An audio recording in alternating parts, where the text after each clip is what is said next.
الحمد للہ رب العالمین والصلاة والسلام علی سید الانبیاء والمرسلین اما بعد فاعوذ باللہ من الشیطان الرجیم بسم اللہ الرحمن الرحیم۔ الحمدللہ ہمارا درس قرآن کا یہ سلسلہ جاری و ساری ہے ایسٹرن ہاؤسنگ اسلامک سینٹر کی جانب سے، اور آج ہم پڑھیں گے سورۃ المائدہ کی آیت نمبر 7 سے آنورڈ۔ ارشاد باری تعالیٰ ہے وَاذْكُرُوا نِعْمَةَ اللَّهِ عَلَيْكُمْ وَمِيثَاقَهُ الَّذِي وَاثَقَكُمْ بِهِ إِذْ قُلْتُمْ سَمِعْنَا وَأَطَعْنَا وَاتَّقُوا اللَّهَ إِنَّ اللَّهَ عَلِيمٌ بِذَاتِ الصُّدُورِ۔ اللہ تعالیٰ ارشاد فرماتے ہیں کہ لوگو یاد کرو اللہ کی اس کی نعمت کو جو اللہ نے تم پر کی ہے، اور اس عہد کو جو اللہ نے تم سے لیا ہے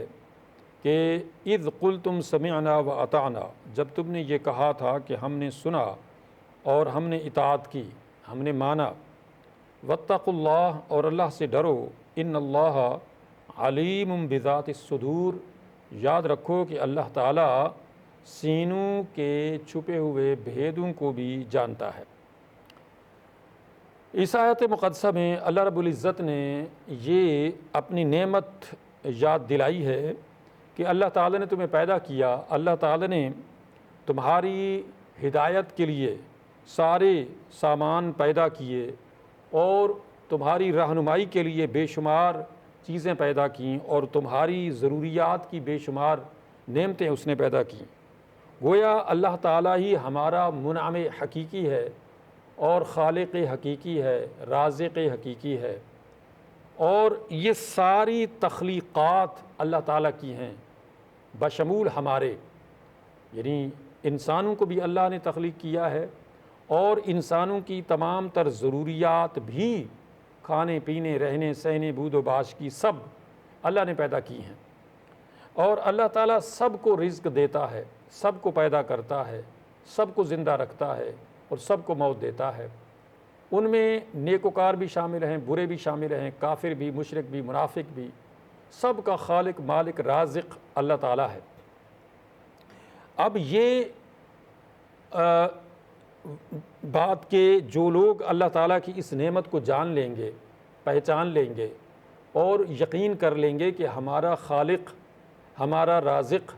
ہمارا منعم حقیقی اللہ تعالیٰ ہے، اور ہم اس کے بندے اور فرما بردار بندے بنیں، اور اس کی ہدایات کے مطابق جو اللہ نے اپنے پیغمبروں اور کتابوں کے ذریعے سے ہمیں ہدایات عطا فرمائی ہیں، ان کے مطابق زندگی گزاریں، تو اس میں ہمارا ہی بھلا ہے۔ ہماری یہ دنیا کی زندگی بھی ٹھیک طرح سے گزرے گی، اور ہماری آخرت جس کے لیے ہم یہاں بھیجے گئے ہیں کہ خلق الموت والحیات لیبلوکم ایکم احسن عملا، کہ ہماری اس اصل یعنی تخلیق کا اصل جو مقصد ہے وہ ہمارا امتحان لینا ہے کہ ہم میں کا کون اپنے رب کا فرما بردار بندہ بن کے جنت کا مستحق بنتا ہے، اور کون اپنے رب کی نافرمانی کر کے جہنم کا مستحق بنتا ہے۔ آج ہم دیکھتے ہیں کہ کون وہ لوگ ہیں کہ جو یہ نہیں جانتے کہ ہمارے لیے بھلا کیا ہے، لیکن وہ جان بوجھ کے بھی وہ حرکتیں کرتے ہیں جو جانور بھی نہیں کرتے۔ مثلا انسان اپنے جیسے انسانوں کو خدا بنا بیٹھا ہے، انسان وہ حرکتیں کر رہا ہے جو جانور نہیں کرتے۔ مثلا جانور میل فی میل کا بھی خیال رکھتے ہیں، لیکن یہ انسان ہے جو قانون بنا رہا ہے اور بنا چکا ہے، بلکہ کہ مرد مرد سے اور عورت سے جو ہے وہ سیکس کرے، شادی کرے، اور اپنا رہن سہن اور بود و باش کرے، اور انہیں سے وہ بچے پیدا کرے۔ حالانکہ یہ وہ باتیں ہیں، وہ چیزیں ہیں جو یعنی کسی بھی طرح سے ٹھیک نہیں ہیں، ممکن ہی نہیں ہیں، امپوسیبل ہے۔ لیکن انسان ہے کہ وہ گندگی کھانے پر تلا ہوا ہے، حالانکہ اس کو بھی پتہ ہے، ہر انسان کو یہ بات پتہ ہے کہ یہ بالکل غلط ہے، ایسا ممکن ہی نہیں ہے، یہ بہت برا ہے، یہ گندگی کھانے سے بھی زیادہ برا کام ہے جو وہ انسان کر رہا ہے۔ لیکن اس کے باوجود وہ اپنی سرشت کی بدبختی، اپنی ہٹ درمی، اپنی سرکشی پہ تلا ہوا ہے، اور جہنم جانے کے لیے وہ بضد ہے کہ نہیں میں نے تو جہنم جانا ہے، میں نے تو اپنے رب کی کوئی بات نہیں ماننی ہے۔ حالانکہ اللہ نے انسان کے لیے یہ ساری چیزیں پیدا کی ہیں، مرد و عورت کا یہ جو سسٹم، میل یا فیمیل کا جو سسٹم اللہ نے بنایا ہے، ان کے ملاپ کا، اور اسی طرح سے ایک رب کی عبادت کا کہ اس کے سوا ساری اس کی مخلوق اور محتاج ہے اور عاجز اس کی مخلوق ہے، انسان اس کے بالکل اپوزٹ جا رہا ہے اور اپنی جہنم کو کنفرم کر رہا ہے اپنی ضد سے۔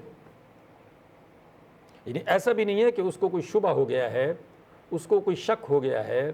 سمجھ نہیں آ رہی ہے، اس کو کوئی بتانے والا نہیں ہے، اس وجہ سے وہ بے راہ روی کا شکار ہو گیا ہے، ایسا بھی نہیں ہے۔ لیکن اس کے باوجود کہ اس کے پاس سارے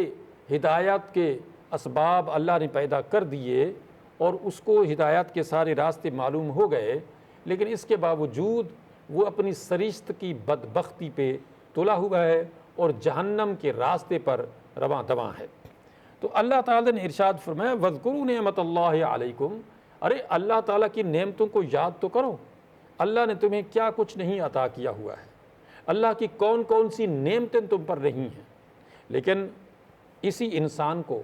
جب اللہ تعالیٰ جھنجھوڑتا ہے، کسی مصیبت میں ڈال دیتا ہے، کسی بیماری میں ڈال دیتا ہے، تو چاہے وہ مسلمان ہو، چاہے وہ غیر مسلم ہو، چاہے وہ نیک ہو، چاہے وہ بد ہو، وہ بہرحال اس بات کو جان لیتا ہے، کسی بھی طرح سے یعنی وہ انکاری نہیں ہوتا، یعنی نیک تو نیک ہے نا، لیکن ایک بد انسان، ایک بد کردار یا کافر مشرک منافق انسان تک جو ہے وہ یہ ماننے پر مجبور ہو جاتا ہے کہ ہاں میرا یہ سب کچھ کسی کا عطا کردہ ہے، یعنی میری یہ صحت، میرا یہ سانس کا چلنا، میری رگوں میں دوڑنے والا یہ خون، یہ کسی کی گرانٹ ہے، یہ کسی کی عطا ہے۔ وہ کون ہے؟ وہ جان جاتا ہے کہ وہ کوئی ہستی ہے، وہی خدا ہے جس نے مجھے یہ سارا کچھ عطا کیا ہوا ہے، اور جب وہ چاہے میری سانس کو بند کر دے اور دنیا کی کوئی طاقت، کوئی میڈیسن، کوئی ڈاکٹر، کوئی ٹیکنالوجی، کچھ بھی اس کو زندگی نہیں دے سکتی، اس کو موت سے نہیں بچا سکتی ہے۔ یہ وہ حقیقتیں ہیں کہ انسان جانتا ہے، لیکن اس کے باوجود وہ ہٹ درمی اور سرکشی پہ اڑا ہوا ہے اور اپنی جہنم کو یہاں سے کنفرم کرا کے جاتا ہے کہ وہ جہنم میں ہی جانا چاہتا ہے۔ تو اللہ نے فرمایا یاد رکھو ان اللہ علیم بذات الصدور، تم اللہ سے چھپ نہیں سکتے ہو، اللہ تو تمہارے دلوں میں چھپے ہوئے رازوں کو جانتا ہے، تم کیا سوچتے ہو یہ بھی اللہ کو پتہ ہے۔ لہٰذا اللہ تعالیٰ نے تمہارے لیے جنت اور جہنم کے جو راستے ہیں ان کو بالکل واضح کر دیا ہے۔ اب ان میں کا کون سا راستہ تم اختیار کرنا چاہتے ہو یہ تمہارے اوپر چھوڑ دیا ہے۔ اشکر ام اکفر ومن شکر فانما یشکر لنفسہ ومن کفر فان اللہ غنی حمید، تم شکر گزار بندے بن کے اپنے رب کے تو جنت کے مستحق بھی بن سکتے ہو، اور تم کفر اختیار کر کے اپنے رب کی نافرمانی کر کے جہنم میں بھی جا سکتے ہو، یہ تمہارے اوپر ڈیپینڈ کرتا ہے۔ اور یاد رکھو کہ اللہ تعالیٰ تم سے بے نیاز ہے، مطلب اللہ کو کوئی ضرورت نہیں ہے کہ تم اس کے فرما بردار بندے بنو گے تو اللہ کو کوئی ضرورت ہے، نہیں، ایسا نہیں ہے، یہ تمہاری ضرورت ہے کہ تم اپنے رب کو راضی کرو اور جنت کے مستحق بنو، یہ تمہاری ضرورت ہے۔ آگے فرمایا یا ایھا الذین آمنوا کونوا قوامین للہ شہداء بالقسط ولا یجرمنکم شنآن قوم علی الا تعدلوا اعدلوا هو اقرب للتقوی واتقوا اللہ ان اللہ خبیر بما تعملون۔ مومنو، اللہ کے لیے گواہی دینے والے بن جاؤ، یعنی جب گواہی کا معاملہ آئے تو وہاں پہ تم نے اللہ کو حاضر ناظر کر کے گواہی دینی۔ آج کے دور میں سب سے بڑا مسئلہ یہ ہے کہ کوئی بھی بندہ سیدھی سچی گواہی دینے کے لیے اس لیے بھی تیار نہیں ہوتا کہ وہ ڈرتا ہے کہ جس کے خلاف وہ گواہی دے گا وہ اس کو مروا دیں گے، وہ اس کے معاش کے، معاشرت کے، اس کی زندگی کے، اس کے خاندان کے، اس کے بزنس کے دشمن بن جائیں گے، وہ اس کو نقصان پہنچائیں گے۔ لہٰذا انسان ایسی گواہی دینے سے کتراتا ہے، ایسے لوگوں سے ڈرتا ہے کہ کہیں وہ اس کو نقصان نہ پہنچائیں۔ ہم اس سے پیچھے بھی پڑھ چکے ہیں یہی آیت اسی طرح کی کہ اللہ نے فرمایا کہ چاہے وہ گواہی تمہاری اپنی ذات کے خلاف جا رہی ہے، وہ تمہارے والدین کے خلاف جا رہی ہے، وہ تمہارے کسی بھی عزیز قریبی کے خلاف بھی گواہی دینے تمہیں پڑ رہی ہے، تب بھی تم گواہی دو۔ اور اسی طرح سے کوئی غریب ہے، کوئی امیر ہے، کوئی بہت بڑا جو ہے وہ صاحب اقتدار ہے، ظالم ہے، جابر ہے، بادشاہ ہے، تو تم نے ڈرنا نہیں ہے، تم نے اللہ کے لیے گواہی دینی ہے، تم نے کسی ذاتی منفیت کو، ڈر کو، خوف کو خاطر میں نہیں لانا ہے، تم نے خالصتاً اللہ کے لیے گواہی دینی ہے۔ اور وَلَا يَجْرِمَنَّكُمْ شَنَآنُ قَوْمٍ عَلَىٰ أَلَّا تَعْدِلُوا، اور نہ ہی کسی قوم کی دشمنی تمہیں اس بات پہ آمادہ کرے کہ تم انصاف کا دامن چھوڑ دو، انصاف نہ کرو۔ چنانچہ آج کے دور میں ایک دوسرے کے ساتھ مسلمان جس طرح سے ظلم زیادتیاں کر رہے ہیں، وہ دشمنی میں آ کے آگے بڑھ جاتے ہیں۔ کوئی کسی کو گالی دیتا ہے یا کوئی تھپڑ مارتا ہے یا کوئی نقصان کرتا ہے یا کوئی بھی چھوٹا موٹا کوئی معاملہ کرتا ہے تو اگلا اس کو کئی گنا زیادہ جو ہے وہ نقصان پہنچانے کے لیے تیار ہو جاتا ہے۔ تو اللہ فرماتے ہیں کہ کسی کے ساتھ تمہاری اگر دشمنی ہو گئی ہے کسی وجہ سے تو تم نے حد سے نہیں بڑھنا ہے۔ ہاں، جتنا اس نے تمہارا نقصان کیا یا تمہیں کوئی تکلیف پہنچائی ہے، بدلہ لینا تمہارا حق بنتا ہے قانونی تقاضے کو پورا کرتے ہوئے، لیکن نہ تو قانون کو ہاتھ میں لینا ہے اور نہ ہی زیادتی کرنی ہے۔ جیسے لوگ اگلے کو یعنی زچ کرنے کے لیے، اس کو دبانے کے لیے، اس کو زیادہ نقصان پہنچانے کے لیے اس پر جھوٹ موٹ تہمتیں لگا دیتے ہیں اور ایسے یعنی بہتان تراشیاں کرتے ہیں کہ یعنی اس بندے نے وہ کچھ نہیں کیا ہوتا، لیکن یہ صرف اس کو دشمنی میں آ کے دبانے کے لیے اس طرح سے آگے بڑھ جاتے ہیں۔ تو اللہ فرماتے ہیں کہ یہ تم غلط کام کر رہے ہو کہ اگر تم اس طرح سے کرتے ہو تو پھر تم اپنے ساتھ زیادتی کر رہے ہو، اس لیے کہ اوپر اللہ تو موجود ہے، اس نے انصاف کے تقاضے کو تو پھر پورا کرنا ہے۔ وہ چاہے دنیا میں تمہیں اس کا مزہ چکھا دے، بدلے میں تمہیں سزا دے دے، یا یہ ہے کہ آخرت میں اس کی سزا دے، بہرحال اللہ سے تو تم نہیں بچ سکتے ہو۔ فَمَنْ يَعْمَلْ مِثْقَالَ ذَرَّةٍ خَيْرًا يَرَى وَمَنْ يَعْمَلْ مِثْقَالَ ذَرَّةٍ شَرًّا يَرَى، جو بھی کوئی یہاں دنیا میں کوئی بھی ذرہ برابر نیکی کرے گا تو وہ بھی اسے دیکھ لے گا، اور اگر وہ ذرہ برابر بھی برائی کرے گا وہ بھی اسے دیکھ لے گا۔ نیکی اور برائی ذرہ برابر بھی ہو تو اس کا بھی وہاں پہ حساب ہوگا۔ ایسا نہیں ہوگا کہ ذرہ برابر کوئی نیکی ہے یا برائی ہے تو اس کو چھوڑ دیا جائے گا۔ لہٰذا کسی کے ساتھ بھی ظلم زیادتی کا معاملہ کرتے ہوئے اللہ سے ڈرنا ہے۔ اعدلوا هو اقرب للتقوی، انصاف کرو کہ یہی تقوی کے زیادہ قریب ہے۔ یعنی تقوی کا تقاضا یہ ہے، اللہ سے ڈرنے کا تقاضا یہ ہے، گناہ سے بچنے کا تقاضا یہ ہے کہ تم انصاف کا دامن کبھی نہ چھوڑو، انصاف کرو کہ اسی میں تمہارا بھلا ہے۔ انصاف کا دامن کبھی نہیں چھوڑنا ہے، چاہے وہ تمہارا دشمن ہی ہے، اس نے تمہیں جانی مالی کسی بھی طرح کا نقصان پہنچایا ہے، لیکن تم نے انصاف سے کام لینا ہے۔ جتنی بات ہے اتنی تم نے کرنی ہے، جتنا اس نے زیادتی کی ہے، ظلم کیا ہے، اتنا ہی تم نے اس کا بدلہ لینا ہے، یا اس کو جو ہے وہ اس کے خلاف کارروائی کرنی ہے، اس سے آگے نہیں بڑھنا ہے۔ جیسا کہ عموماً جب وکیل کیا جاتا ہے تو آگے دشمن جو ہے یا مطلب جو اگلا فریق مخالف ہے اس کے خلاف پھر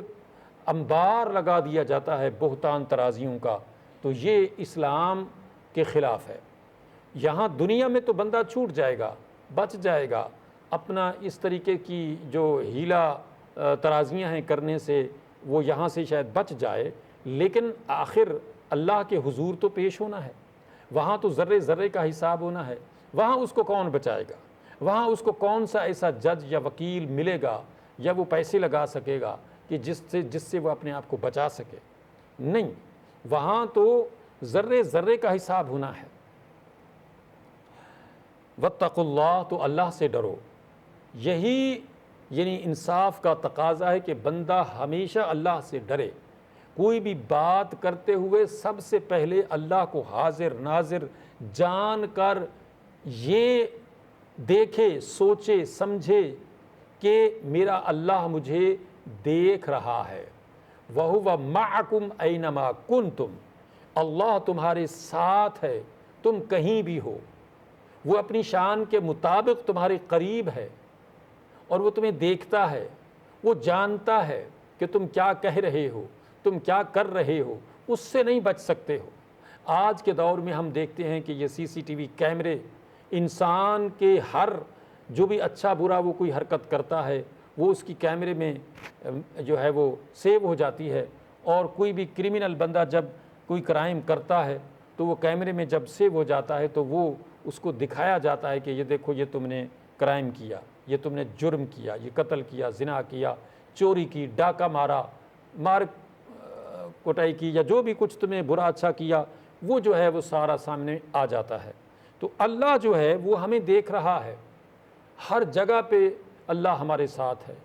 اور وہ ہمیں واچ کر رہا ہے۔ ہم اللہ کو حاضر ناظر یقین کریں، بلکہ اللہ کے حبیب صلی اللہ علیہ وسلم نے تو یہاں تک فرمایا ہے کہ تعبد اللہ کأنک تراہ فإن لم تکن تراہ فإنہ یراک، تم اللہ کی عبادت ایسے کرو جیسے تم اللہ کو دیکھ رہے ہو۔ لیکن اگر تم اللہ کو نہیں دیکھ سک رہے ہو تو اتنا تو یقین کرو کہ اللہ تمہیں دیکھ رہا ہے۔ یعنی یہ ایک کمزوری ہے کہ کم از کم اتنا تو بندہ یقین کرے کہ اللہ مجھے دیکھ رہا ہے۔ میں اگر اللہ کو نہیں دیکھ رہا ہوں تو اللہ تو مجھے دیکھ رہا ہے، وہ میرے ساتھ ہے، وہ میری ہر ادا کو بھی دیکھ رہا ہے، اور میرے دل میں چھپے ہوئے یعنی گمان ہے، جو بھی میری سوچ ہے اس تک کو جانتا ہے۔ میں اس سے اپنا گمان اور اپنی سوچ بھی نہیں چھپا سکتا ہوں۔ تو ایسے اللہ سے بندہ کیسے چھپ سکتا ہے؟ کیسے اپنے جرم کو چھپا سکتا ہے؟ کہاں چھپ سکتا ہے؟ کہاں بھاگ سکتا ہے؟ ان اللہ خبیر بما تعملون، یاد رکھو کہ اللہ تعالیٰ کو تمہارے تمام اعمال کی پوری خبر ہے۔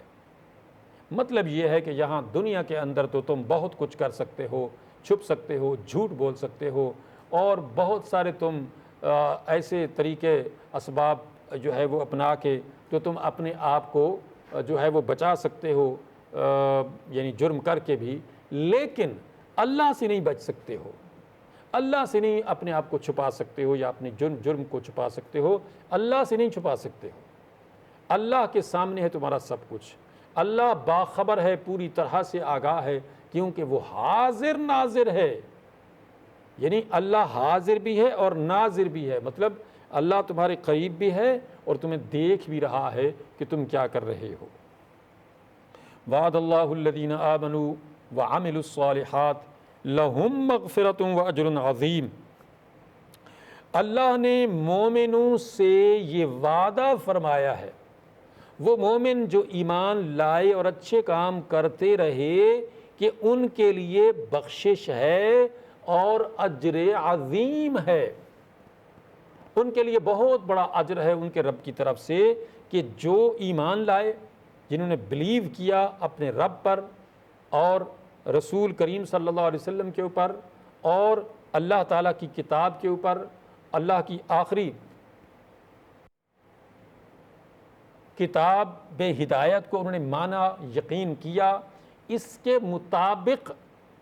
ایمان رکھتے ہوئے انہوں نے عمل صالح کیے، نیک اعمال کیے، بئیں طور کہ اللہ تعالیٰ ان سے راضی ہو، اللہ تعالیٰ ان کو جہنم سے، قبر سے کے عذاب سے بچائے اور جنت میں داخل کرے اور نعمتوں سے نوازے، تو اللہ فرماتے ہیں لہم مغفرۃ واجر عظیم، ایسے لوگوں کے لیے بخشش ہے اور اجر عظیم ہے۔ والذین کفروا وکذبوا بآیاتنا اولئک اصحاب الجحیم، اور رہے وہ لوگ کہ جنہوں نے کفر کیا اور ہماری آیات کا انکار کیا، ان کے لیے جہنم کا عذاب ہے۔ یعنی جہاں اللہ تعالیٰ نیکوکاروں کو نعمتوں سے لبریز جنت میں داخل فرمائے گا۔ وہاں اللہ تعالیٰ اپنے نافرمانوں کو، کافروں کو، مشرکوں کو، منافقوں کو جہنم رسید کرے گا۔ یا ایھا الذین آمنوا اذکروا نعمت اللہ علیکم اذ ہم قوم ان یبسطوا الیکم ایدیہم فکف ایدیہم عنکم واتقوا اللہ وعلی اللہ فلیتوکل المؤمنون۔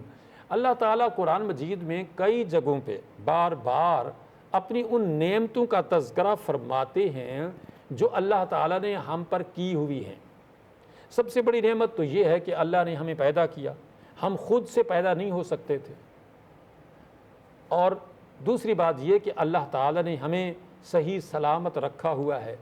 ہمیں آنکھیں دیں، ہاتھ دیے، ہمارے تمام اعضاء کو صحیح سلامت بنایا رکھا ہوا ہے، تو یہ اس کی بہت بڑی نعمت ہے۔ ہم دیکھتے نہیں ہیں دنیا میں کہ کسی انسان کی اگر آنکھ یا گردہ یا خون خراب ہو جاتا ہے یا اس طرح کی کوئی بھی بیماری، کینسر وغیرہ اس کو لگ جاتی ہے، تو دنیا کے سارے ڈاکٹر اکٹھے ہو کے بھی اس کو اس سے نہیں بچا سکتے ہیں۔ حالانکہ وہ انسان بیچارہ ساری دنیا کے ڈاکٹروں کے چکر لگاتا ہے، بہت پیسہ لگاتا ہے، بڑی تگ و دو کرتا ہے، لیکن اس کے باوجود اس بلا وبا بیماری سے وہ اپنے آپ کو نہیں بچا سکتا ہے۔ لیکن ایک انسان ہٹا کٹا ہے، ٹھیک ٹھاک ہے، اس کے تمام اعضاء صحیح طرح سے ورک کر رہے ہیں، تو کیا اس کو اللہ کا شکر نہیں ادا کرنا چاہیے کہ اللہ تعالیٰ نے اس کو یہ نعمت بخشی ہوئی ہے کہ اس کے تمام اعضاء صحیح سلامت ہیں، اس کو کوئی بیماری نہیں ہے، وہ خود سے دیکھتا چلتا اور سارے کام کرتا ہے، تو اس کو اللہ تعالیٰ کا شکر گزار ہونا چاہیے۔ حالانکہ اگر اس کے پاس دنیا کی ساری دولت آ جائے اور اس کو سونے کے کئی محل مل جائیں، سونے کی گاڑیاں مل جائیں، اور اس کے بینک بھرے ہوئے ہوں ڈالروں سے اور دنیا کی دولت سے، لیکن اس کی آنکھیں چلی جائیں، اللہ تعالیٰ اس کی آنکھیں لے لے، اس کے گردے لے لے، اس کے پھیپھڑے لے لے، اس کے اعضاء میں بیماریاں پیدا کر دے، تو ساری دنیا کی دولت لگا کے بھی وہ اپنے آپ کو تندرست نہیں کر سکتا ہے۔ اس کے باوجود یہ انسان اپنے رب کی ان نعمتوں کو یاد بھی نہیں کرتا ہے، تو اللہ تعالیٰ کا شکر بجا لانا چاہیے، اس لیے کہ اللہ تعالیٰ یہ نعمتیں انسان کو یاد دلاتا ہے کہ میرے بندے ذرا یاد تو کر، میں نے تجھے پیدا کیا ہے، میں نے تجھے زندہ رکھا ہوا ہے، میں نے تیرے یہ تمام اعضاء کو صحیح سلامت رکھا ہوا ہے، اور یہ ورک کر رہے ہیں تو میری پرمیشن سے کر رہے ہیں، لیکن جو ہی میں نے حکم دیا تو یہ تمہارے اعضاء ڈیڈ ہو جائیں گے، میں نے صرف حکم دیا تمہارا یہ دل بند ہو جائے گا، اور دنیا کا کوئی ڈاکٹر، کوئی دوائی، کوئی دولت جتنی تمہارے پاس آ جائے، تم کتنے بڑے جو ہے وہ یعنی تمہارے پاس اقتدار آ جائے، تم کچھ بھی نہیں کر سکتے ہو، تم اپنے دل کو ایکٹیو نہیں کر سکتے ہو، اور کسی بھی طرح سے تمہیں اس جیسا دل نہیں مل سکتا ہے کہیں سے بھی۔ لہٰذا تمہیں میرا شکر گزار ہونا چاہیے کہ میں نے تمہیں اتنی نعمتوں سے نوازا ہوا ہے اور تو مجھے بھولا ہوا ہے، الٹا انکار کرتا ہے، تو میری نافرمانیاں کرتا ہے، سرکشی کرتا ہے، بغاوت پہ اترا ہوا ہے، گناہ کرتا ہے، ڈٹھائی سے گناہ کرتا ہے، اور تو ڈرتا بھی نہیں ہے۔ تو اس لیے اللہ نے فرمایا یا ایھا الذین آمنوا اذکروا نعمت اللہ علیکم، اے ایمان والو اللہ کی ان نعمتوں کو یاد کرو جو اللہ نے تم پر کر رکھی ہیں۔ اور یہ خاص کر مومنوں کو اس لیے ارشاد کیا جا رہا ہے کہ میرے بندو تم تو مانتے ہو مجھے کہ میں تمہارا خدا ہوں، میں تمہارا خالق ہوں، میں تمہارا رازق ہوں، میں نے تمہیں زندہ رکھا ہوا ہے، میں نے تمہیں موت دینی ہے، تو پھر میری نعمتوں کے شکر گزار بندے بن جاؤ نا، میرے بندے بن جاؤ اور میری نعمتوں کا شکر ادا کرو کہ، اور خاص کر اس وقت کے حالات کے مطابق کہ جب یہ آیت اس وقت نازل ہوئی کہ جب یعنی مشرکین مکہ جو تھے وہ مسلمانوں کے اوپر ظلم و ستم کے پہاڑ توڑ رہے تھے، مسلمانوں کی تعداد بہت کم تھی، وہ کمزور بھی تھے مالی لحاظ سے اور تعداد کے لحاظ سے بھی، تو کفار جو ہیں وہ ان کو تکلیفیں پہنچاتے تھے اور کتنے مسلمانوں کو کفار نے شہید کر دیا تھا، اور اسی وجہ سے مسلمانوں کو مدینہ چھوڑنا پڑا تھا۔ ایک دفعہ ان کو حبشہ جانا پڑا، پھر دوسری دفعہ ان کو سب مسلمانوں کو مکہ چھوڑ کے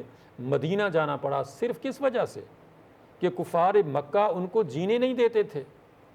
ان کو اسلام کے مطابق چلنے نہیں دیتے تھے، اس وجہ سے ان کو اپنا سب کچھ چھوڑنا پڑا۔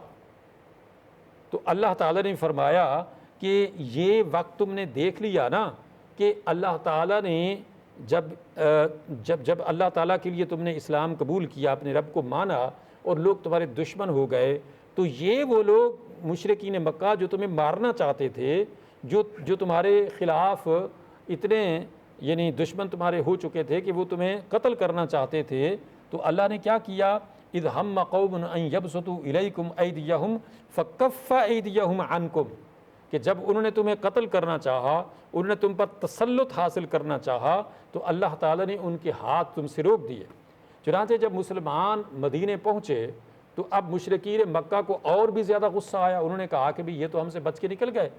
اور ان کی تو تعداد بڑھتی چلی جا رہی ہے، لہٰذا کیوں نہ ان کا جا کے قلعہ کما کر دیا جائے اور ان کو قتل کر دیا جائے، اور اس طرح سے اسلام کی شمع کو بجھا دیا جائے۔ تو اب جب یہ 1000 کا لشکر لے کے مدینے آئے بدر کے میدان میں، تو یہاں ان کے مقابلے میں مسلمانوں کی تعداد صرف 313 تھی، اور وہ بھی حالت یہ تھی کہ ان کے پاس اسلحہ بھی پوری طرح سے نہیں تھا، لیکن اس کے باوجود اللہ تعالیٰ کی مدد شامل حال تھی، جس کی وجہ سے ان 313 مسلمانوں نے بدر کے میدان میں 1000 کفار میں سے 70 کافروں کو مار دیا اور 70 کو کیپچر کر لیا،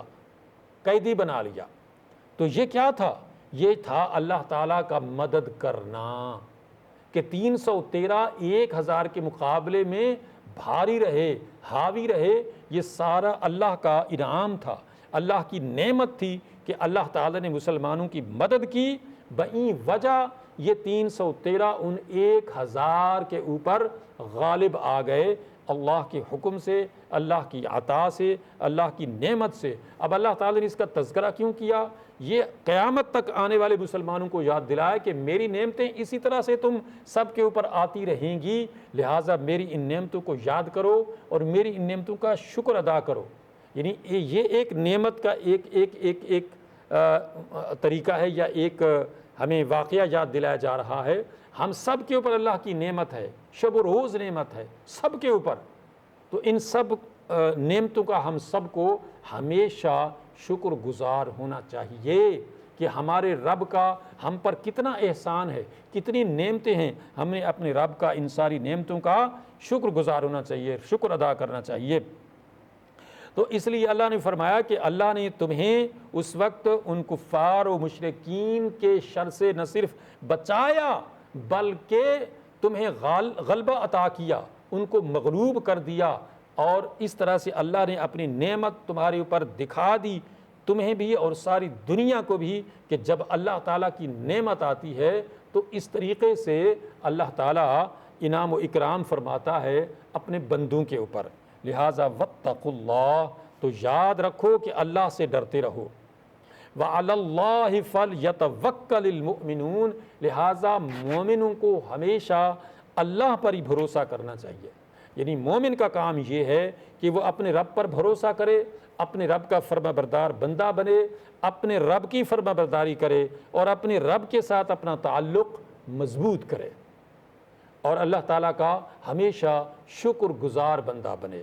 اللہ تعالیٰ ہمیں اپنا شکر گزار بندہ بننے اور فرما بردار بندہ بننے کی توفیق عطا فرمائے۔ وآخر دعوانا ان الحمد للہ رب العالمین۔